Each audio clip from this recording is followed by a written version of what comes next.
All right, welcome to Kind of Funny Games Daily for Wednesday, May 5th, 2021. I am your host, Jan Garcia, and joining me today is Min Max's Ben Hansen. Hello, Janet Garcia. It's so nice to talk to you on a podcast. I know. Okay, so Ben, I have a lot of questions for you. Yes, One, please. how is this not just a piece of Min Max content at this point with a different overlay? Legally, it is a piece of MinMax content. Yeah, we're going to go right from this to actually recording the MinMax Show podcast right after, and it's going to be a seamless transition for us. Yeah, so for those who don't know, I work with Ben on Min Max, the Min Max Show. But Ben, who are you? Hi, I'm Ben Hansen. I've been on this podcast twice before, but yeah, I left Game Informer after 9 years as the video producer there back in late 2019 and founded MinMax, which is a Patreon about games, friends, and getting better. And yeah, our flagship show is the MinMax Show podcast. And we have a bunch of other shows that it would take way too long to explain, but something we have every single month, which is one of my favorite things, maybe my most favorite thing in the world right now, is we have a show called Trivia Tower, where it is a community video game trivia contest. Think of it like 1 versus 100. I see a lot of people saying, whatever happened to something like that? That's basically what Trivia Tower is. So if you support MinMax at any tier on Patreon, you get access to the private Discord. And then in the Discord every month, people compete through different waves of video game trivia to work your way up the Trivia Tower. And then the last person standing wins an Astro A40 headset. And then we give out game codes along the way. But the reason this is relevant to this audience is Greg Miller is joining us on this month's episode. So on Monday, May 17th, he's going to be the co-host for this video game trivia, and anybody can compete. So if you want to check it out, we'd love to have you. So what does co-hosting entail for something like that? Like, what can people expect to see from Greg's presence there? A lot of nudity, a lot of hardcore nudity. It's a little bit uncomfortable, but he agreed to all of it. No, it's a lot of Kraken wise. So it's like 5 different floors, right? For the Trivia Tower. And the second floor is typically the guest floor, where they can kind of choose the style of trivia that happens, maybe some of the questions in there. And so if you know Greg Miller's interests very well, you have a good chance of doing well on that floor in particular. It's probably, I'm guessing, Lego Batman. Something with the Vita, for sure. It's largely Lego Batman questions. I'm guessing the answer is probably Patapon 2. Mm-hmm. Yep. Or Patapon 1. The answers before Trivia Tower happens. It's like, what if that was just the game? Just like guessing the answers, like with no questions or no context. Ooh, good idea for a certain round. I'll write it down. And before we jump into the show, I have to ask Ben, and you mentioned you have like a nicer camera on today than what I normally see you on. What do you use in your hair? Because your curls are immaculate. Oh, and I have curly hair, but it's very frizzy. Thank you so much. Boy, I wish I was smart enough to tell you. First of all, shower, recommended for everybody. And then here's my trick: is I don't dry my hair. I just kind of get out of the shower and kind of dabble it around the sides a little bit, and then that's basically it. And then it's like a good greasy head. How do you not know what you use? Like, I'm confused by how you can't answer this question. No, so sometimes I have like some gel from 2009 in my shower. I don't know what it is, but sometimes I'll take like a tiny dab and put that in a little bit. So your shower setup is more like an archive than like an actual inventory of stuff that you're like restocking. It's a museum. There's a lot of gunk over everything. I don't know. What's your shower like? How many different bottles of funky stuff you got in there? God, there's a lot of people that live here, so I guess there's kind of a lot going on. But for me, I have like my 2 products where I'm using Diva Curl, but like it's not really working, as y'all could probably notice. And then there's like my boyfriend's products I sometimes steal, and then there's maybe like an additional product that maybe my dad's using. I don't really know. My dad's weird because he kind of does like a dorm style thing. He's very like reclusive. So he's very much like bringing, cool. Like he has like his like beauty box that he kind of brings in and out, like he's dorming, and like sharing a space. It's very odd. What do you think it is? What's he hiding? I don't know. I think he just likes to keep to himself, which that's fair. I can relate to that. I've never seen a picture of this man, but I imagine just an amazing, just flowing locks of hair. Oh no, very much just a balding, like 60-year-old immigrant man. What's the mustache situation? Oh, he's got a mustache. My dad has like a very like he might not have one right now, but he can like grow a pretty epic mustache. Huh. Nice. Also, I don't like the way Ben skirted the question. Like he knows what products he's using. He just doesn't want to tell us secrets. Fact. I could run over and get it right now if you want me to run and get this gunky No, thing. But now you've made it weird. Let's move away. Let's save it for the post show. Let's save it for the post show. For the post show. For the post show, we're gonna have a product reveal. But I feel like the gunk and grime thing segues perfectly into today's stories, which include Resident Evil Village being balanced on feedback that RE7 was too scary, an RE Village review roundup, Google Stadia staff exits, and so much more. Because this is Kind of Funny Games Daily, each and every weekday at 10 a.m. live right here on twitch.tv/kindoffunnygames. If you're watching live, you can correct us if we get stuff wrong. kindoffunny.com/you're wrong. If you don't watch live, you can watch later on youtube.com/kindoffunnygames, roosterteeth.com, or listen later on podcast services around the globe by searching Kinda Funny Games Daily. To be part of the show, head over to patreon.com/kindoffunnygames, where bronze members or above get to write in, and silver members or above get the show ad-free with the exclusive daily post show, where we will get the official reveal of what Ben Hansen uses in his hair. Some housekeeping for you. The Kind of Funny Gamescast Resident Evil Village review is up on youtube.com/kindoffunnygames and podcast services. A thank you to our Patreon producers, Black Jack and Tom Bach. And today we're brought to you by Honey, but I'll tell you more about that later. For now, let's begin with what is and forever through the eons of time will be the Roper Report. It's time for some news. We have 6 stories today. Baker's dozen. I will never get tired of hearing that. I should make that my alarm ringtone, honestly. Baker's doesn't love it so much. We're going to start off with Resident Evil Village being balanced on feedback that RE7 was too scary. This comes from Tom Ivan over at Video Games Chronicle, who is citing an Axios Gaming's interview with the RE Village producer, Toyoshi Kanda. Did I pronounce that right? Perfect in my ears, Janet. I think so. Let me know if I'm wrong. If you're wrong.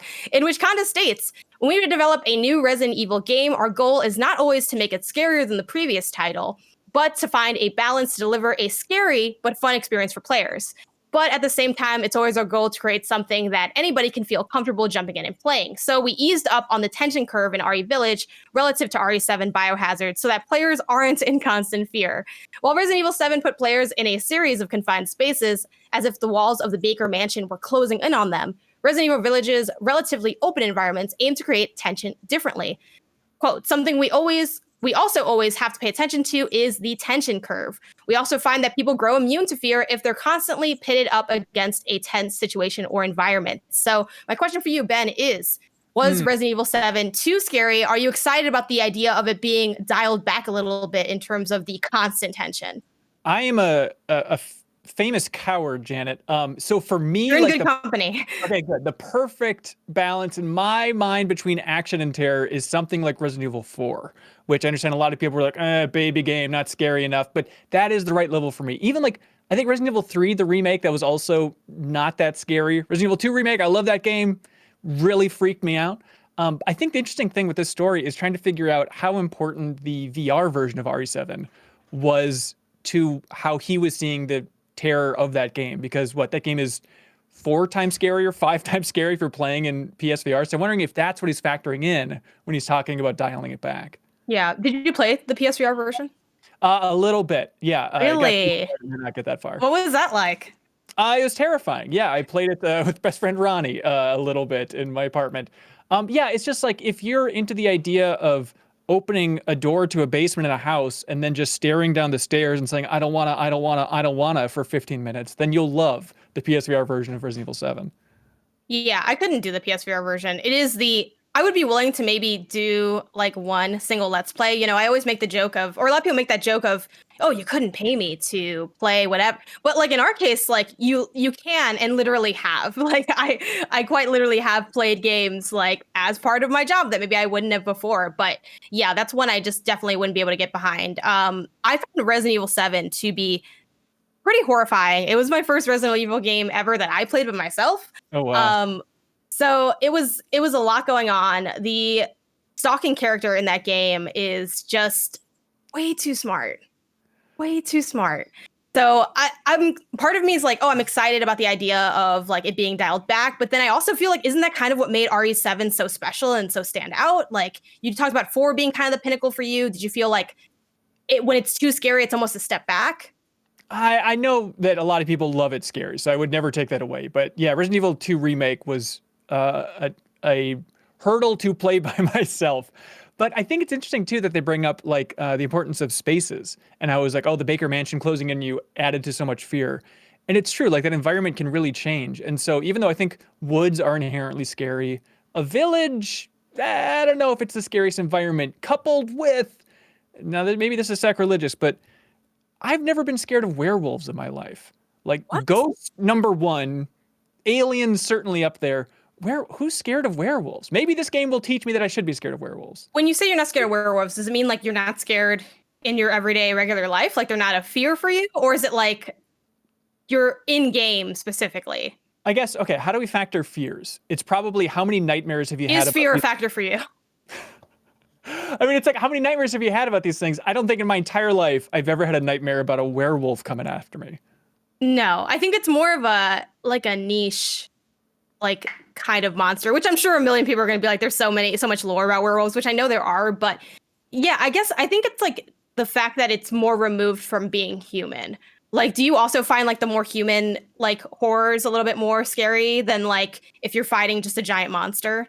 Yeah, I said ghost number one. I think, to be fair, I think like Slender Man style stuff is number one. Like slightly off human, I guess, but that's kind of what a werewolf is. Like Skinny Mario is probably up there for you. Yep, that's number 2.5, I think, certainly up there. But I guess that's the core terror of a werewolf. It's like, look at this monster you could become at any moment if he just nibbles on you a little bit or whatever works there.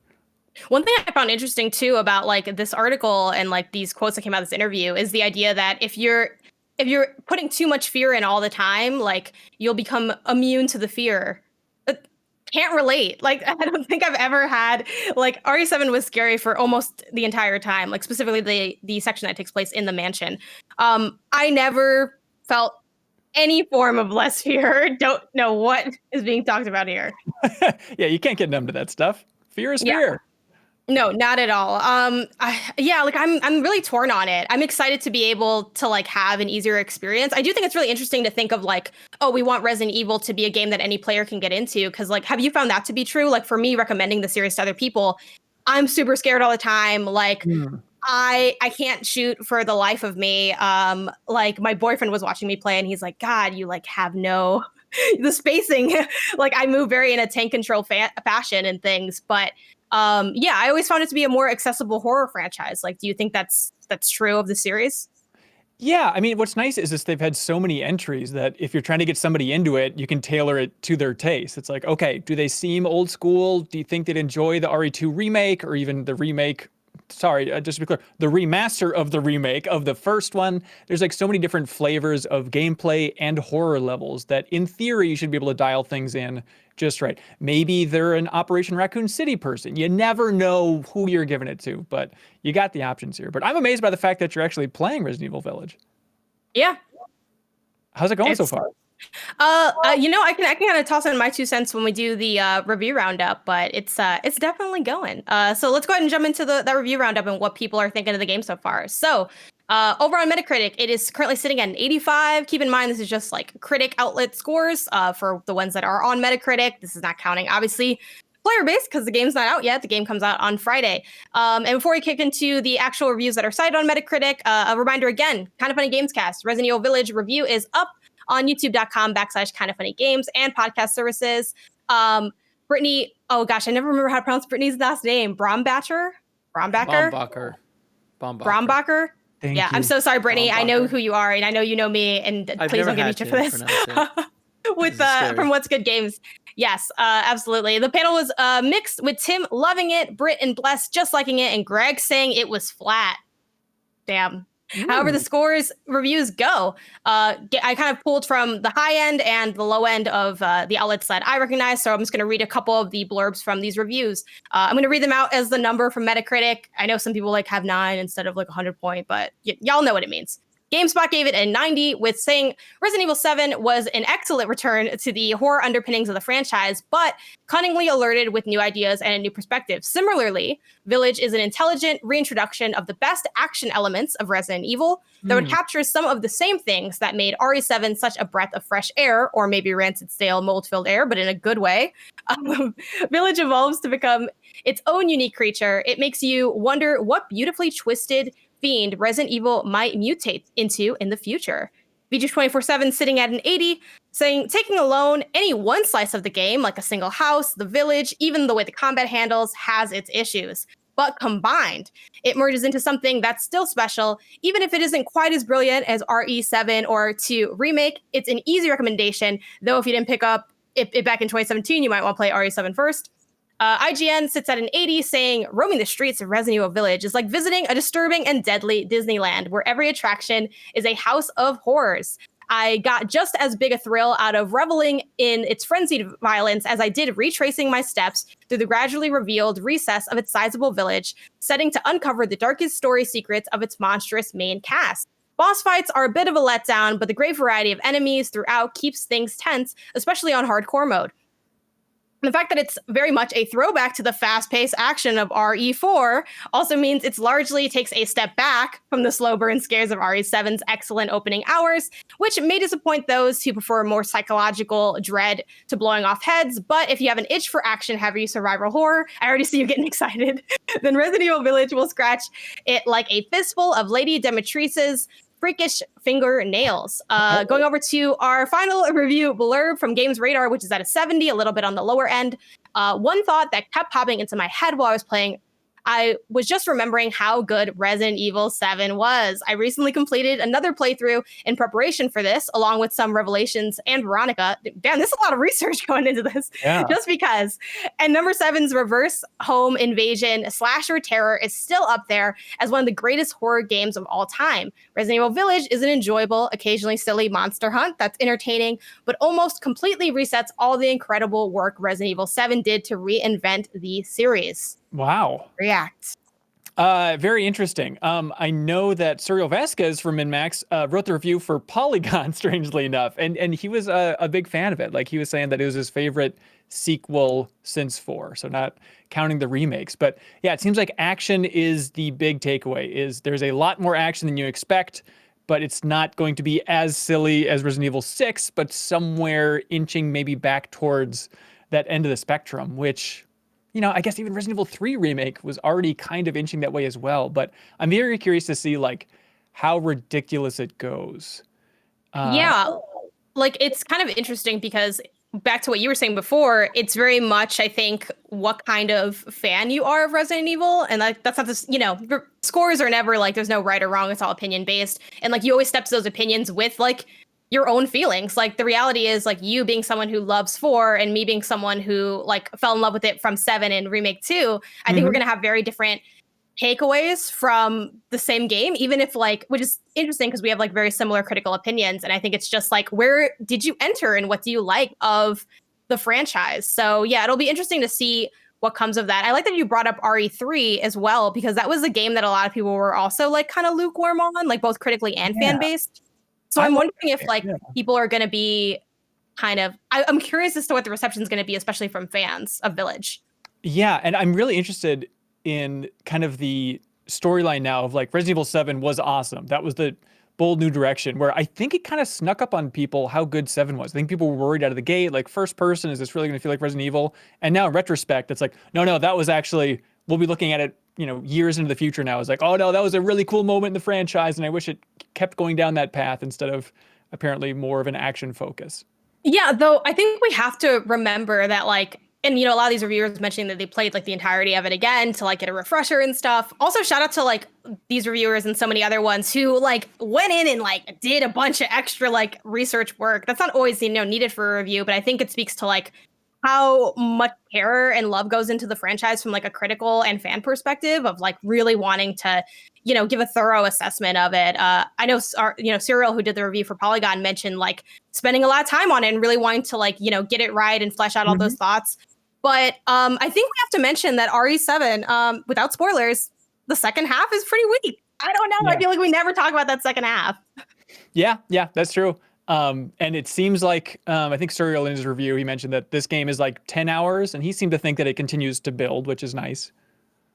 Yeah, so it's interesting because there's so much love for like that RE7, but pretty much everyone agrees that like it doesn't follow totally through on like the brilliance that comes from like that first half. So yeah, I have my own opinions on RE Village. I haven't quite beaten it yet, and I won't be giving any spoilers of the game, but I it's weird because I feel like I agree with like all of these and they're all very different scores. Like Right. I think everyone has just like really apt takes on it. Yeah, it's definitely more actiony. It's definitely less scary, which I was like, once again, I was mixed. I was like a little excited because I'm like, great, it's like less horrific. But then there also were spikes in fear where I was like, never mind, it actually is scary and I don't want to do this anymore. And I actually have had at least 2 nightmares while playing this game. So not related to the game though, just because I'll play right before bed and then yeah, it'll just like I had like a nightmare that like my like legs got cut off, and then like another one about like some other horror. It's like my own horror seeping in through the game. I think just because it can be quite intense, and like it's weird playing something that's more actiony in Resident Evil for me because I came from 7 and 2. Yeah. So I'm like, oh, I should use these bullets. Okay, and like that was kind of a weird jump from me. Before we move on from the. They can have like a back of the box quote like Resident Evil Village will give you nightmares, ellipses. Oh, absolutely. With the game, Z. it's about other things in life. Just about life. Just stress dreams. Did you test the demo at all before we move on? Like, do you have any preliminary thoughts? No, I didn't play it within that 14-minute period when it was live or whatever the hell was going on. So I was just like at a certain point, like I'll just go in and enjoy the full game here. Yeah, I think that's kind of for the best in some ways, though it felt nice to have like the answers to some things going in. I'm like, this is from the demo, so I was just kind of breezing along. Right. But at the same time, like it wasn't a complete one-to-one drop-in situation either, which was kind of a nice mix. All right, moving on to 6 additional staff leaving Stadia to join Haven Studios. This is Daniel Partis over at GameIndustry.biz, who writes, a further 6 members of staff have left Google Stadia for new roles at Haven Studios, the venture founded by former Stadia VP Jade Raymond. And for those who need a refresher, she left Google back in February to form that studio after Google had closed its internal development. Now just still having Stadia, but just going third party on it. And since then, we had that Sony blog post announcing that Haven is working on a new IP for PlayStation.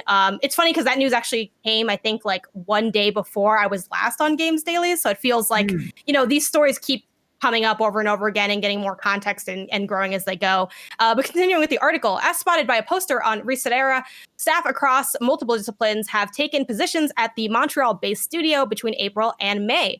Among the hires is Corey May, former head of creative services and publishing at Google Stadia, and former Stadia general manager Sebastian Purel, who is also a co-founder of Haven Studios. The departure follows the recent resignation of studio head of product, John Justice. Ben, what do you think this means for the future, or maybe lack thereof, of Google Stadia?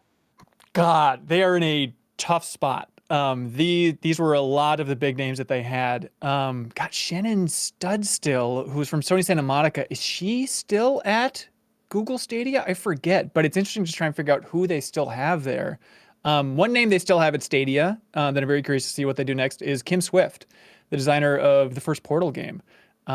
She worked with Jade Raymond back at EA Motive for a period before she went on to Google Stadia.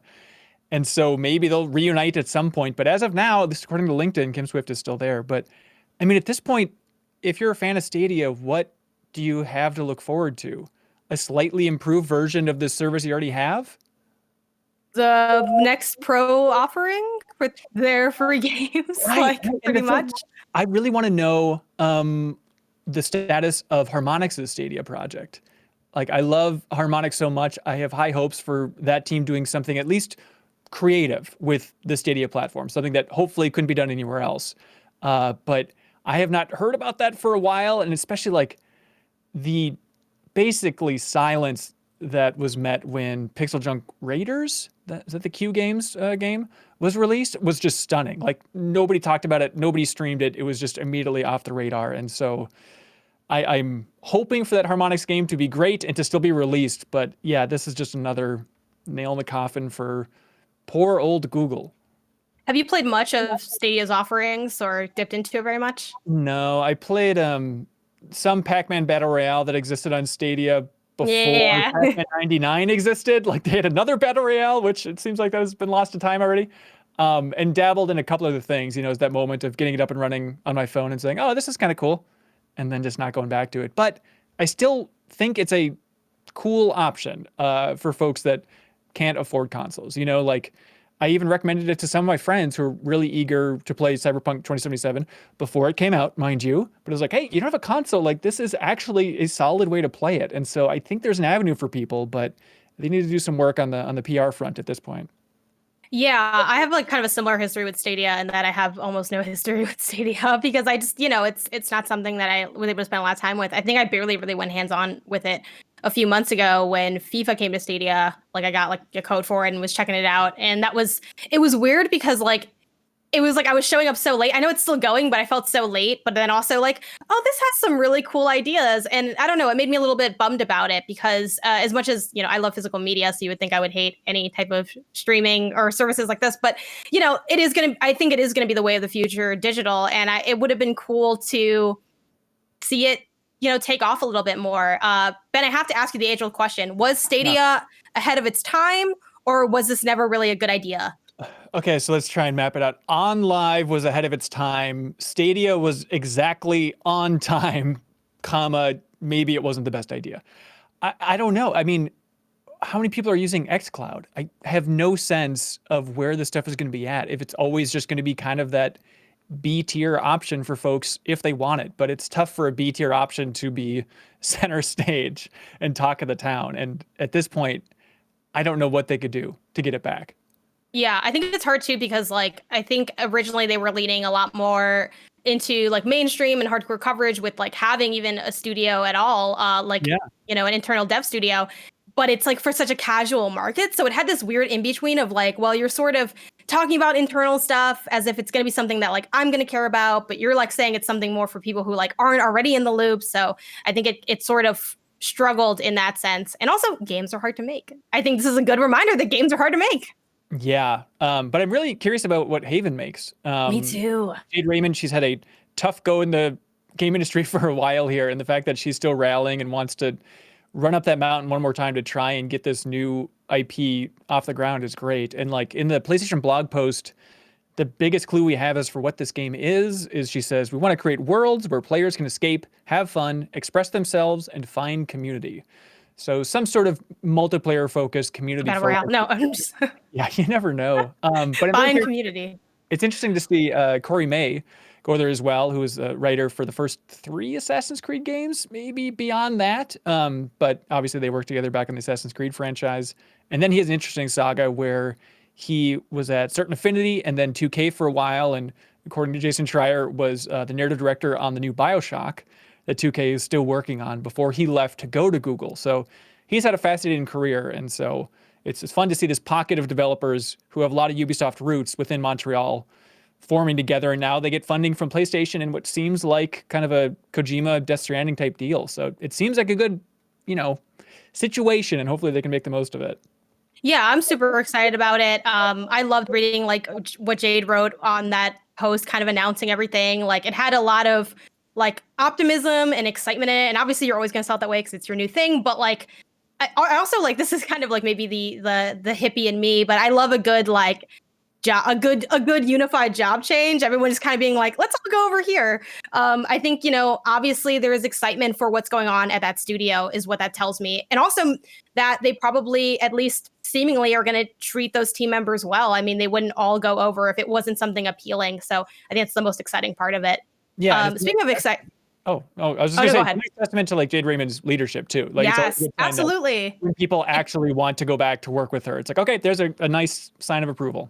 It's like the Michael Scott paper company if people actually did join when Michael was like, come to my paper company. And it wasn't just exactly. Pam. Spoilers for The Office. But moving on to Gamescom news. This comes over from Video Games Chronicle, in which Colmany's chief operating officer, Oliver Freese, states that Gamescom is going all Digital. Remember how it was like, it's going to be a hybrid event? Well, Right. you can forget that because it's not going to be a hybrid event. The quote states, even though the hybrid concept was very well received by the partners, we had to recognize that Gamescom still comes too early for many companies in the industry due to the required planning reliability. One thing is absolutely clear. All those involved now need planning reliability. That's why we're going for a purely digital Gamescom again this year, and with sufficient lead time, we'll be able to offer the gaming community an even stronger online event at the end of August 2021. And the organizers have also adjusted the show dates, with Gamescom opening night live taking place on Wednesday, August 25th, ahead of the main event on August 26th and 7th. The event was previously billed from the 25th to the 29th, but plans for weekend activities have now scaled back, although, quote, some of the offerings will continue to be available. Yeah, this is such a tough call to try and map stuff out. Even like at MinMax here, we're trying to do some of that of like, okay, do we have some sort of meetup in October? Like, trying to figure out what the state of the world is going to be is so tough. And so I understand them playing it safe and just being like, well, even though it seems like now, at least in the States, people are getting more and more comfortable and getting vaccinated. Please get vaccinated, everybody. That like we're inching towards that, but just trying to call that shot and throw the football down the field is too tall of an order for a big organization like Gamescom here. Yeah, I was super shocked. Like, were you surprised when you originally heard that it was going to be hybrid at all? Yeah, I guess so. And there was a twisted part of me that's like, God, it'd be really fun to go to Gamescom if I could get there and it would be safe. But, you know, better safe than sorry. Let's just go ahead and wait for next year. And I'm still excited about, you know, Jeff Keighley's opening night live. I think that was a good stream last year, and I'm looking forward to maybe that being the biggest singular event of the year. We don't really know. Yeah. I was super excited to hear this because I was shocked when they said they were going to do a hybrid event. I was like, I'm also kind of surprised that they didn't mention like COVID at all here. They kind of just said like, oh, it's, you know, difficult to get things together, which is still true. I think both can be true. And I think we'd be, you know, ignorant not to think that COVID does play a role in not making it better, right? It's like, oh, you want me to quickly rush to get together to do something that, one, could be dangerous, and two, could also not even be possible. I mean, like, especially when we think of like the state of the world at large, I think we need to remember that like different countries are handling and going through different elements of the pandemic. Here in the United States, we're very lucky to have like vaccines be accessible to a degree where they're much higher than a lot of other countries. And even with that, we still don't have nearly enough of the population vaccinated to even begin to return to normal, according to like what statistics deem that. Like, I know Nintendo World had closed in Japan, like after they opened and they closed again. So, you know, I think things are going to be in flux for a while. And I think we'll see a lot of things of people being like, we're having it, we're not having it, for like the next year, maybe even two. We don't really know.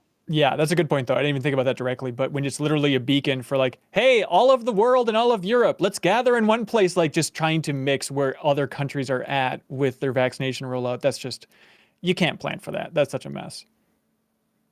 Yeah. And moving to our next story, we have a winter game developer. Before that, urgent message from the chat. OMGesus wants you to know that, Janet, you're doing an awesome job. Oh, that's so nice. Thank you. Also, I forgot to read it out, but someone had mentioned that you're like their favorite critic. And also, holy cow, you know a lot of stuff. So thank you for being on here. This is super fun.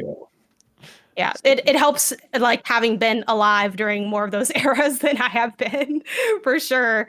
A little bit of lead time on that goes a long way. But yeah, always enjoy your insights. This is a fun time. And speaking of that, you mentioned really wanting to talk about this story, so I'm so glad to have you on for it. But Witcher game developer quits company over bullying claims. This comes over from Jason Schreier at Bloomberg, who writes, the director of Witcher 3 resigned after he was accused of bullying colleagues, sending its shares to their steepest decline since March. CD Projekt conducted months-long investigations into allegations against Konrad Tomish.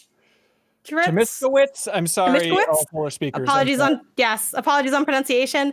According to an email staff reviewed by Bloomberg, in the message, Tomiskowitz wrote that a commission had investigated the allegations and found him not guilty. Quote, nonetheless, a lot of people are feeling fear, stress, or discomfort when working with me. He wrote, he apologized to staff, quote, for all the bad blood I have caused. And it's also worth noting that in addition to his role in The Witcher 3, he was also listed as the second director and head of production for Cyberpunk 2077. So, Ben, why is this such a big deal, and where are you currently sitting on your feelings of CDPR in 2021? That's a big question. I am one of those people that played Cyberpunk when it came out on PC, and enjoyed it. But I On feel PC, it was wild because I also played it on PC when it came out, and it was like you didn't notice really anything. Like I didn't even really run into very many bugs. So then like to turn around and see like this big cluster was just I wasn't taken aback by it because I kind of knew it was coming, but it's crazy how different those experiences are. Yeah, it definitely they had plenty of bugs still in there for sure, as you keep unpacking it. But I've kind of been waiting for, just out of curiosity, to see if there's going to be a big kind of rebound for Cyberpunk, if not CD Projekt Red this year, like when it hits new consoles later this year, whenever that is. If there's going to be that narrative, if a lot of sites are going to run the story of like, oh wait, Cyberpunk's actually really good. There's actually a lot of game here, because obviously it made a lot of headlines when it came out, and it was just kind of frustrating that like we're not focusing. Obviously, there's a million things to talk about, but it's like there's so many interesting things about the game and these developers who, worked way too hard to create this game. Like, let's try and celebrate some of their work in there. So I hope some of that good stuff within Cyberpunk rises to the top. But for Conrad's case here, I think it's such a weird one. I mean, when he says specifically, a lot of people are feeling fear when working with me. That's a quote from the man himself. That's probably a good sign that he chose to step aside. I think it's another, it's a sign maybe of CD Projekt Red of where they want to go in the future. The fact that this guy who was found not guilty in a larger sense still realizes, and the company realizes, like, we need to be better than that. We need to be better than not guilty. We need to be actually moving towards creating a positive studio. So I think it's, hats off to the studio and hats off to him, even though apparently he was quite difficult to work with at times, for taking one for the team and stepping down. Yeah, I love that you brought that up, that statement of like, you have to be better than not guilty. There were so many times, and like, due to, I think ethically, I don't think would be right for me to be like, I feel like even though this says not guilty, this person's because I'm not there, and it's just, right. And also from like, we do play the role of being like journalists and sources for people, like, that's why when you see stories, they always say like alleged and things. Even if there's a lot of evidence pointing to it being true, you can't like legally just be accusing people of violations and things.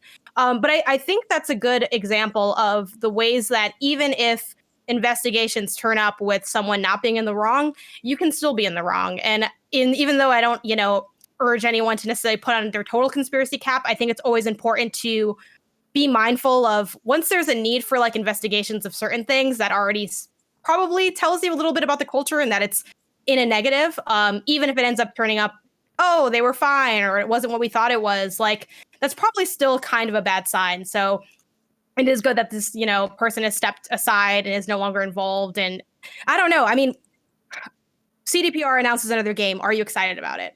Like, in that hypothetical world? I mean, let's just say Witcher 4. Sure. Right? I think excitement has shifted over to curious, about just industry curious, I think is a term of just like, how are they going to pull this off? What is that messaging going to be like? How quickly can they be forgived? I mean, you got to remember, it wasn't that long ago where Blizzard was untouchable for the Hong Kong stuff. And now it seems like that's largely forgotten. Like, it is not impossible for a big company to dig itself out of, a basement in terms of public perception.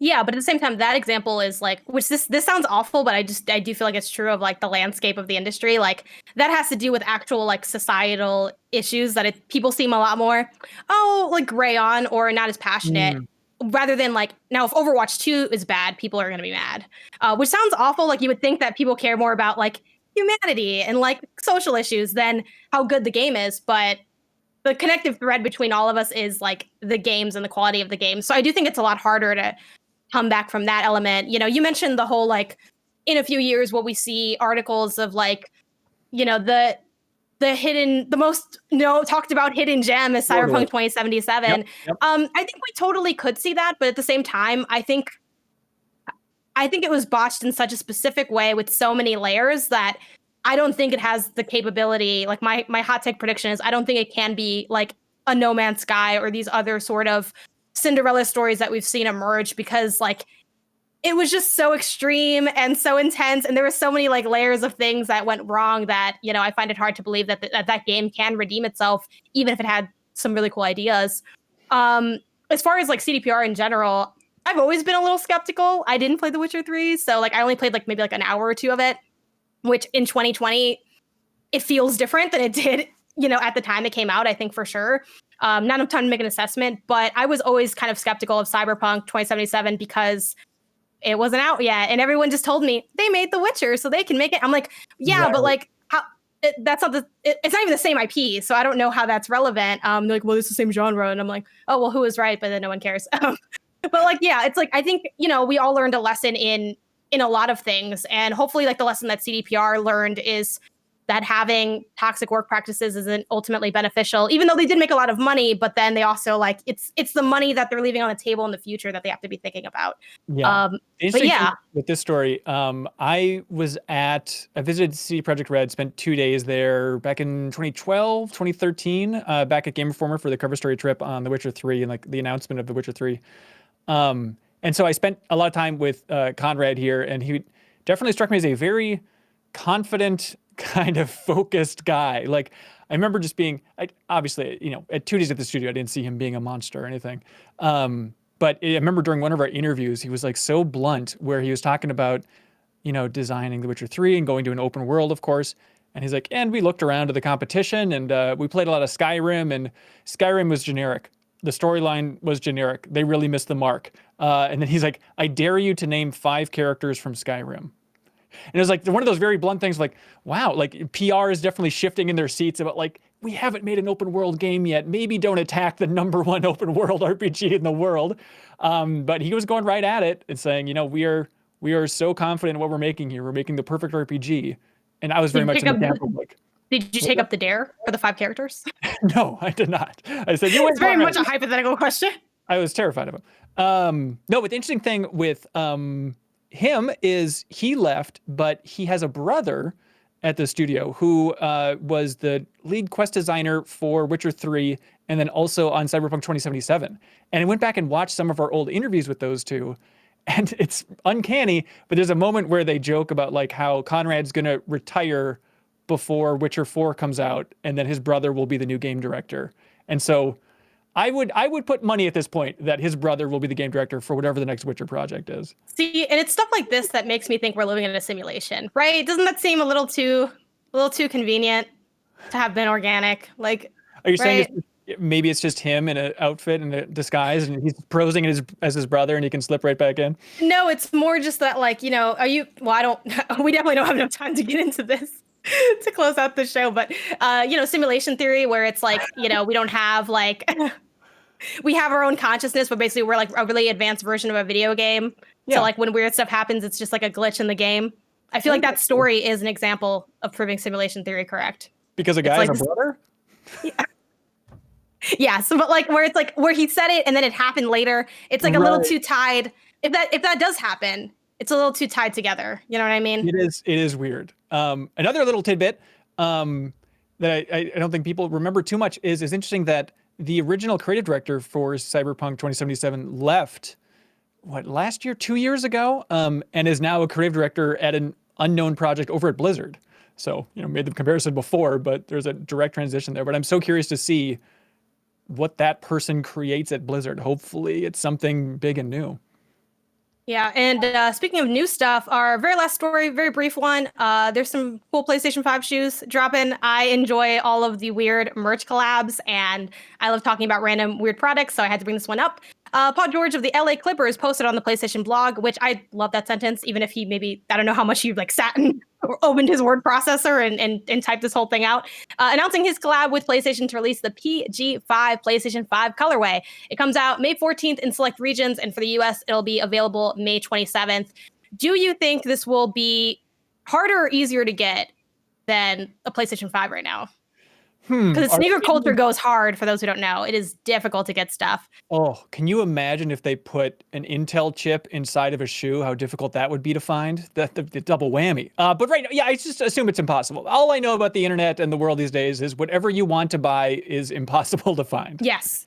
If you want it, you probably can't get it. So please take a look at this thing that you probably can't buy without paying a ridiculous upcharge on eBay or any of the like sneaker resellers like the GOAT app and stuff. Yes, I have the GOAT app downloaded. One day I will order a bunch of shoes I don't need because I love sneakers. But it's got a lot of cool detailing. It's, white like the PlayStation 5. It has like the, blue like on the swoosh and things, and it has like the PlayStation logo and also like PG's logo as well and all this stuff. So I like these little collabs. I also like that they're just not quite as gamey as some of the things you see on these collabs normally, where there's like, Mario bricks on the sides of the sneaker or anything like that. So they're a little bit more subtle. I think that's kind of a fun drop if you're interested in sneakers and PlayStation.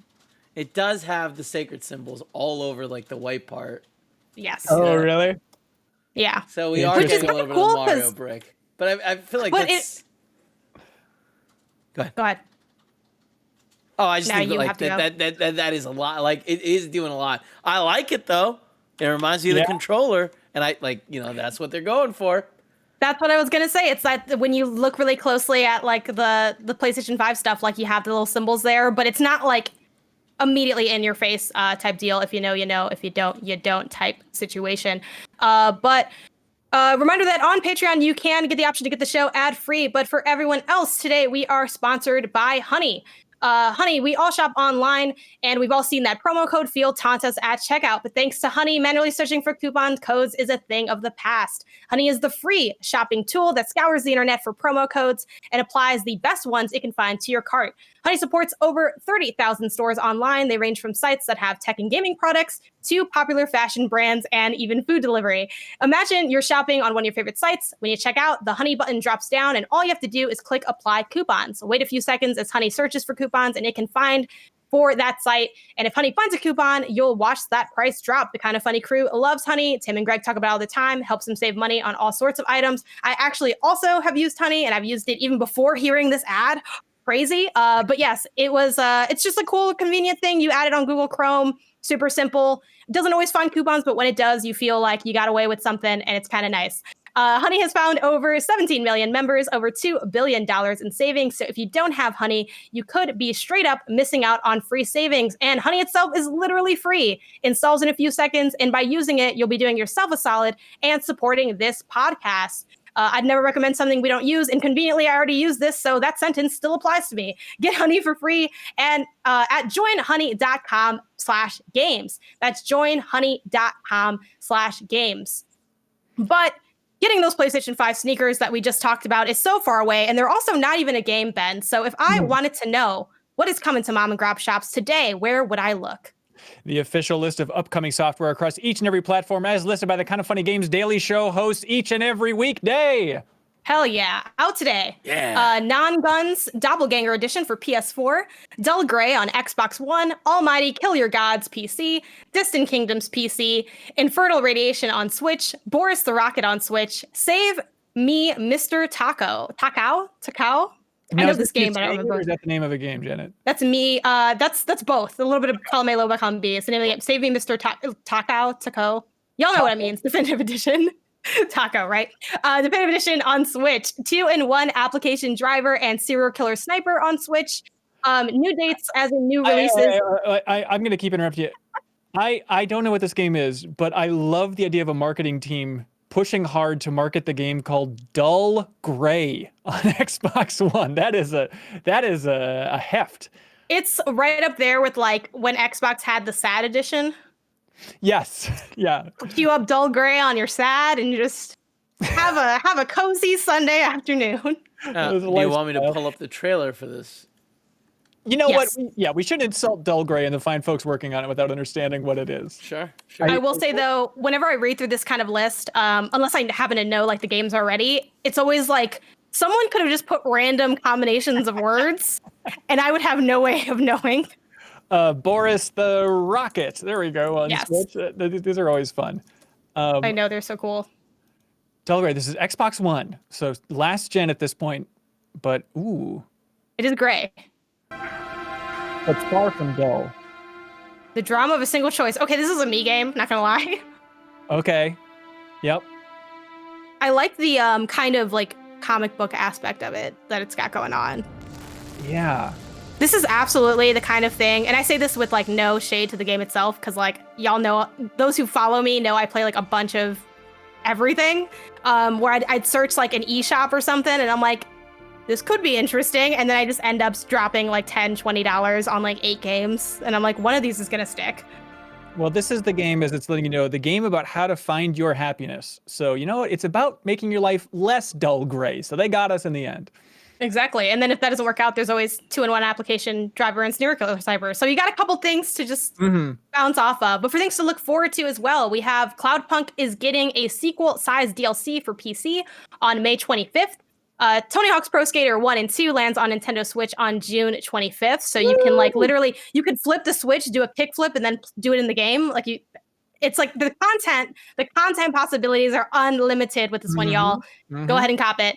Stonefly lands on June 1st for Switch, PS4, Microsoft Windows, Xbox Series X and S, PlayStation 5, and Xbox One. I'm so excited about Stonefly, the game where you're like piloting that little like mech, and it just, the story looks interesting, the world looks interesting. I'm down for it. Full transparency, Belinda, I think is working on the writing on that one, right? Kevin, do I have that right? Oh man, I have no idea. But yeah, I'm pretty sure I know people working on that, but it looks cool. Galactic Mining Corp lands on May 18th on Steam as well. Very quickly, deals of the day. Castlevania Anniversary Collection is available on Steam for just $4.20. Is that a 420 joke? I don't know, but it is on Green Man Gaming. Like, it seems like the chances are more than zero that that's a joke. And the Nintendo Switch Lite Gray is available on Newegg, where you get like a $10 Newegg gift card when you buy it for the $200 on Newegg. Really quickly, let's try to get to... The Games Daily is brought to you by the color gray. We just want to let everybody know. Yes, absolutely. Really quick, let's try to jump and get to at least one question. We can always take care of the rest of them in the post. Oh, this is an interesting one. So BJ Bernardo says, y'all, do you guys see a future where Game Pass is on a PlayStation console? Wouldn't it be cool? Wouldn't PlayStation be cool with this? Because then they would have literally all the exclusive games on one console. Or am I dreaming? I have so many thoughts, but Ben, is that a dream or is that the future?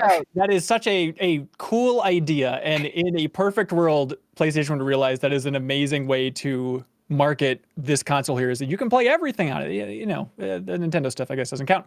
But at the same time, I mean, as they talked about in yesterday's episode of Games Daily, like, PlayStation is not too eager to go out of its way to play ball with other companies. You know, I don't see this happening. I don't see them, you know, getting behind the messaging of promoting how cool Game Pass is, even if it's ultimately to sell their hardware, when they're in the, you know, they're in the interest of selling their software to make a profit here.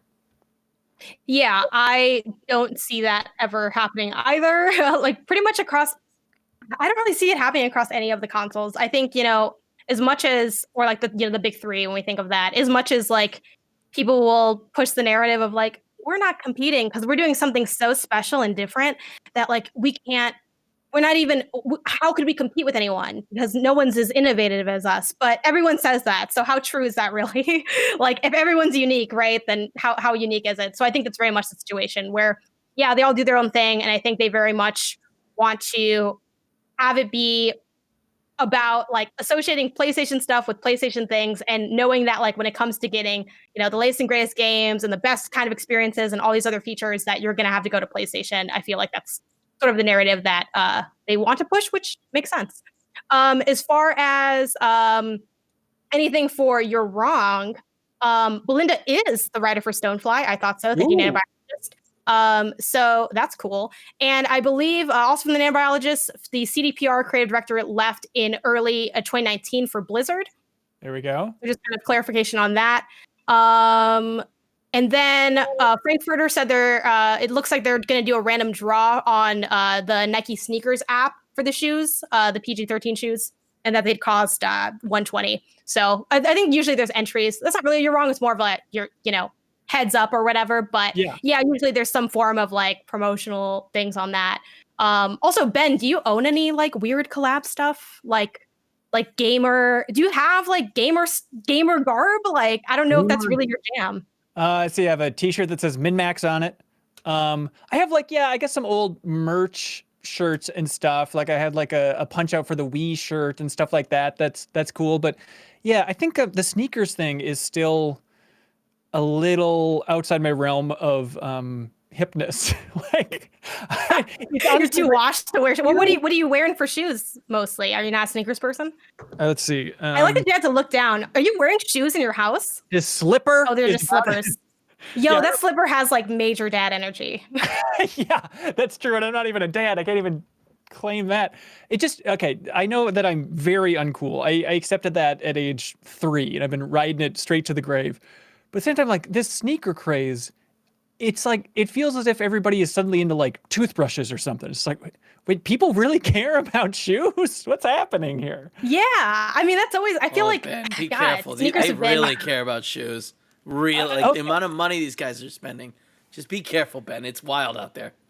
Can you do a Twitch poll, Kevin, just to find out right now? Do you care about shoes in the chat? I'm gonna be 100% honest. Like, I mean, that's a possibility. I don't know if I know the buttons. Let me see. I think it's / poll should do it. Enter. Yeah. / poll should do it. All right, I'm gonna do sneakers. Yeah. Nah. Yee or knee. Oh boy. Yeah, but I care about sneakers. I just haven't been able to get 3 minutes. Start poll. Okay, sure. Perfect. Awesome. Yeah, I care about my sneakers. I haven't gotten like really nice ones lately, and I don't follow the drops because like it's too intense. But very much like, yeah, sneaker culture has been a thing for such a long time, and the whole like it's hard to get things you want. It reminds me of that like, you know, that meme of like the two guys and the about to like get executed, and it's like, oh, first time, like you know, one of them turns to the other. It's exactly that for sneaker culture versus gaming culture. So I do find these like collabs interesting. How did you get into sneaker culture?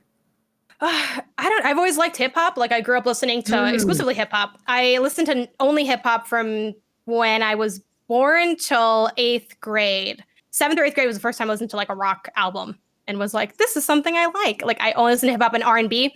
So like that's obviously sneakers are huge in like that community. Yeah, that's basically it, you know, and I think, you know, my brother played basketball a lot too when he was like in high school. He's 6 years older than me. So I've always had an appreciation for sneakers. I never really was like, you know, a sneakerhead in the sense that like I don't have like a really cool closet of a bunch of different shoes, but I would love to be that person one day. And I do have the Goat app downloaded on my phone, saving stuff because maybe one day, I don't know, throw it on a Christmas list, a birthday, something like that. Smart. All right. I think that hip hop angle, that's interesting. Yeah. That might be a good gateway for a lot of folks. That I had a very much like, oh my God, back in the day, I was very like all branded out too. I wish I had photos of it because I used to wear like exclusively like, you know, I grew up in like the, you know, late 90s, early 2000s, and I wore exclusively like Rockaware. Like I had an all like, I don't know if it was a Rockaware jumpsuit. It was like a pink velour, like it had a hat. It was like a whole thing. Do you have pictures? I don't think I have pictures because I just genuinely don't have any pictures from when I was little. But like I'll try to find at least one. I have one photo of me, I think, wearing a Rockaware jacket, and my brother was wearing, I think, the coat 50 Cent's clothing brand made. Like G-Unit had some clothes, so he had that on. We had a very specific vibe during those years, where I was like very heavy into brands for everything. And now I don't get brand pretty much anything except for sneakers. So far, we got about like a minute left in the poll. People are leaning heavily on Nah. We're 58% Nah and 42% Yee. Also, if you have dope sneakers, send me some photos of these dope sneakers. Like tag me on Twitter. I want to see your dope sneaker collection. I do appreciate getting good shoes. I just don't follow the drops as much. Tim's got a really cool wall where he's got a bunch of like plastic bins. Tim would have a wall. It looks really cool. I have wide feet and like I have to buy now like stupid, like I walk the dog all the time, so I have to buy like shoes for walking, and it's like, Brooks, like, get out of here, it's dumb. Oh, are you wearing like the running shoes? Because I have a lot of running shoes too. Or yeah, I've worn a lot of running shoes over the years. But like I have to wear like not cool running shoes, but like there really are no cool running shoes. They're all ugly. Nah, but they have like cool ugly. Like the Nike makes all the ones with the Air Plus thing where it's like it's all like smart and stuff. But like these are just dumb. They're just comfortable. I can't run in Nikes. I'm wearing like the chunky Asics. Like I don't look good out there. Like I have like my sleekest shoe is like the Brooks Ravena, and that doesn't look. That has big dad energy as well. I used to really, really like Vans. I get that that's not like a fancy shoe, but like the variety in Vans, like I got my Mosmer do like Harry Potter ones that are dope. Oh man, hurt to wear though now. Sucks. I was big into Converse. Talk about having white feet. Those dude, shoes when are I was basically young, just like a stick. It's just a honestly, line. that's probably why my feet are so fucked up. Because for the first from like ages 12 to like 18, I just had 20 different pair of Chucks. If you wore Chuck Taylors, you may be entitled to financial compensation. But as for stuff related to this show, tomorrow's hosts are, with Thursday, we got Greg and Tim, and Friday, we got Greg and Jason Schreier coming through. If you're watching live on Twitch, we got a bunch of stuff coming up on Twitch. Kevin, what's coming up on Twitch? Oh, Greg and Mike, they're going to be playing Fall Guys. It's going to be great because, Greg, not so good. Mike, really good. They're trying to get good for this charity stream we got going. Oh, yeah. Yeah. Yep. That's it. Together they can be one decent gamer. We'll see. We're going to find out. As for now, it is time for the post show, which supports the Save for membership. Can check out that post show or above on patreon.com/kindoffunnygames.